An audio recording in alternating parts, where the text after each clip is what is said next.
जय माता दी दोस्तों, मैं संध्या तिवारी प्रयागराज फैमिली में आप सभी का स्वागत करती हूँ। दोस्तों, आज की वीडियो में हम जानेंगे जितिया यानी जीवित पुत्रिका का व्रत 2025 में हमें कब रखनी है। पहली बार क्या व्रत यह उठा सकते हैं या कि नहीं, कोरी साड़ी पहनी या फिर पुरानी साड़ी भी पहन सकते हैं, क्या नियम विधि है, किस प्रकार से पूजन करना चाहिए, ये संपूर्ण महत्वपूर्ण बातें आज की इस वीडियो में हम जानेंगे। नहाए खाए से लेकर पारण तक की संपूर्ण विधि आज हम जानेंगे। तो दोस्तों, उसके पहले अगर आपको वीडियो पसंद आता है तो वीडियो को लाइक करिएगा, शेयर करिएगा। चैनल पे पहली बार आए हैं तो चैनल को सब्सक्राइब जरूर करिएगा। तो आइए शुरू करते हैं। दोस्तों, जीवित पुत्रिका का व्रत अश्विन मास के कृष्ण पक्ष की अष्टमी तिथि के दिन रखा जाता है। सभी माताएं अपने संतान के लिए, मतलब कि यह व्रत जो होता है संतान के लिए रखा जाता है। संतान की दीर्घायु की कामना से यह व्रत रखा जाता है। तो सबसे पहले जो लोग भी पहली बार यह व्रत शुरू करना चाहती हैं तो इस बार बिल्कुल कर सकती हैं, क्योंकि इस बार कोई भी अधिक मास वगैरह नहीं है, तो आप उठा सकती हैं। दूसरा यह कि साल 2025 में हमें 14 सितंबर दिन रविवार के दिन यह व्रत रखना है। यह जो जितिया का व्रत होता है 3 दिवसीय चलता है, जैसे कि सप्तमी से लेकर नवमी तक यह व्रत चलता है। जैसे कि सप्तमी के दिन यानी 13 सितंबर दिन शनिवार के दिन हम नहाए खाए करेंगे। 14 सितंबर रविवार अष्टमी के दिन जो होता है वो व्रत रखेंगे। नवमी के दिन 15 सितंबर दिन सोमवार के दिन पारण करेंगे।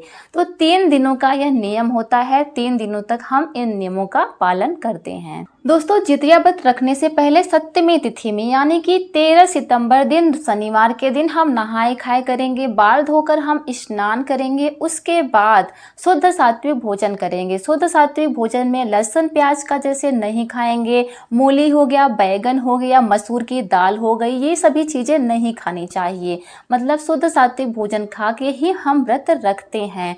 अगर बता दें, अगर आपके यहाँ ऐसी परंपरा है कि कोरी साड़ी ही पहना जाता है तो आप पहन सकते हैं, लेकिन ऐसा कोई रिवाज नहीं है। आप स्वच्छ साड़ी जो कि धुली हुई हो, पुरानी साड़ी भी इसमें इस्तेमाल कर सकती हैं। ऐसा कोई नियम नहीं है कि कोरी साड़ी ही पहनना है। अब आइए जान लेते हैं कि पूजा की विधि क्या है। दोस्तों, नहाए खाए के दिन ही अपने घर में पुआ जरूर बनाया कर रख लें, शाम के समय अपने पितरों को महकाने के लिए जिनकी सास नहीं है। और उसी दिन शाम को घी में छोटी छोटी पूरियां बना लेते हैं और तुरई की सब्जी बिना नमक वाला बनाकर रख लेते हैं। दही चूड़ा रख लेते हैं और जब भोर में सरगी खाते हैं उसमें पहले पूजा करके फिर तुरई के पत्ते पर हम 4 जगह भोजन परोसते हैं, पितरों को देते हैं।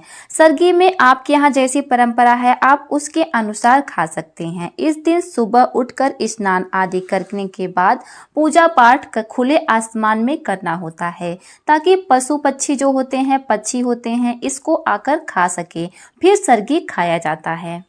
तो व्रत के दिन यानी 14 सितंबर दिन रविवार की सुबह उठकर स्नान आदि करने के बाद रोज की तरह पूजा पाठ आपको कर लेना है। जितिया की पूजा वैसे तो सामूहिक रूप से यानी कि महिलाएं इकट्ठा होकर बाहर तालाब के किनारे पर करती हैं और शाम के समय जितिया व्रत का पूजन किया जाता है। अगर आप सामूहिक रूप से पूजन नहीं कर पाती हैं तो आप घर पर भी पूजन कर सकती हैं। घर पर आप इस तरह से पूजन कर सकती हैं।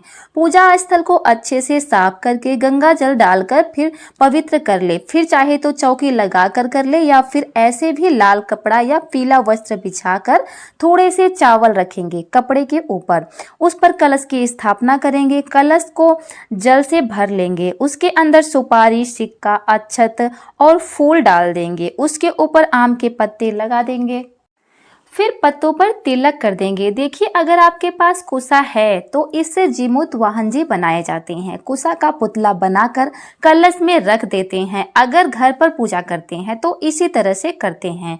अगर आपके पास जीमूत वाहन जी का, चील सियार जी का मिट्टी का पुतला है तो उन्हें रखकर भी आप पूजा कर सकते हैं। अब जल के छींटे देकर हम सभी का शुद्धिकरण करेंगे। गणेश जी को भी विराजमान कर लेंगे चौकी पर। अब हम गणेश जी और जीमूत वाहन वाहन जी को वस्त्र समर्पित करेंगे तो लाल या पीले रंग का आप वस्त्र समर्पित कर सकते हैं। अब देसी घी का दिया जला देंगे। फिर हम जनेऊ गणेश जी को और जीमूत वाहन जी को समर्पित कर देंगे। इसके बाद चंदन और रोली से तिलक करेंगे। फिर हम पुष्प अक्षत समर्पित करेंगे। फिर नारियल समर्पित करेंगे। इसके बाद हम खिलौने समर्पित करेंगे। तो यह बच्चों की लंबी उम्र के लिए किया जाता है, तो खिलौने इसीलिए समर्पित किए जाते हैं। फिर हम भीगे हुए चने समर्पित करेंगे और आटे से बनी हुई कोई भी मिठाई का भोग लगाएंगे। इसके साथ ही हम तुरई का पत्ता ले लेंगे। इस पर हम जितिया को रखेंगे। जितने बच्चे होते हैं उतने जितिया के डोरे रखे जाते हैं और इनका भी पूजन साथ में हमें करना होता है। अब इसके बाद 1 लोटा जल लेंगे। अपने दाहिने हाथ में फूल और चावल हम ले लेंगे और फिर हम जितिया का व्रत कथा सुनेंगे। व्रत कथा सुनने के बाद हाथ में जो हमने फूल लिया है, अक्षत लिया है, उसको गणेश जी पर जीमूत वाहन जी को समर्पित कर देंगे।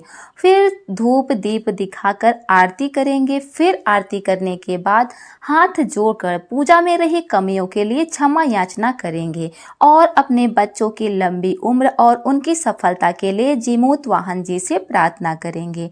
इस तरह से हमारी पूजा पूर्ण हो जाएगी। तो दोस्तों, इस प्रकार से अगर आप घर पे पूजा करते हैं तो इस प्रकार से पूजा की जाती है। अगर आप सामूहिक रूप से पूजा करते हैं तो भी पूजा की विधि यही होती है। हाँ, अलग अलग जगहों के अनुसार थोड़ी बहुत परंपरा बदलती रहती है। तो आपके यहाँ जिस तरह से रिवाज हो आप उसके अनुसार करिएगा। तो दोस्तों, इस तरह से पूजा पाठ करने के बाद 15 सितंबर सोमवार को हम पारण करेंगे। पारण से पहले दान जरूर करना चाहिए। तो जिनकी सास है वो 15 सितंबर को पारण से पहले दान करेंगे, चावल का दान करेंगे, उसमें कुछ न कुछ दक्षिणा भी रख दें। और जिनकी सास नहीं है वो नहाए खाए के दिन ही दान करेंगे। दान में आप आटा, चावल, सब्जियां, तुरई की सब्जी, नमक, दाल, जो भी चीज़ें होती है, अचार, मिर्ची, मतलब जो भी भोजन की सामग्री होती है, जो भी आपको देना है वो दान निकाल दे। पारण के दिन ही निकाल देना चाहिए। तो दोस्तों, जैसा कि यह व्रत जितिया यानी कि जीवित पुत्रिका व्रत जीवों के लिए होता है, तो कोशिश ये करना चाहिए कि आपको व्रत के दिन कम से कम काम करें, क्योंकि जितना अधिक आप काम करेंगी उतना ज़्यादा आपके हाथ से कीड़े मकोड़े, चींटी, ये सभी चीज़ें मरेंगे, तो उतना पाप लगता है। इसलिए कम से कम काम करेंगे तो हमारे हाथों से कम जीवों की हत्या होगी। तो इसलिए कोशिश ये करें कि उस दिन आप आराम करें, काम कम से कम करें, ताकि हमारे हाथ से किसी भी प्रकार के जीवों की हत्या ना हो। तो ये सभी नियम हैं दोस्तों जितिया व्रत के। उम्मीद करते हैं आपको वीडियो पसंद आई होगी। मिलते हैं अगली वीडियो में। धन्यवाद। जय माता दी।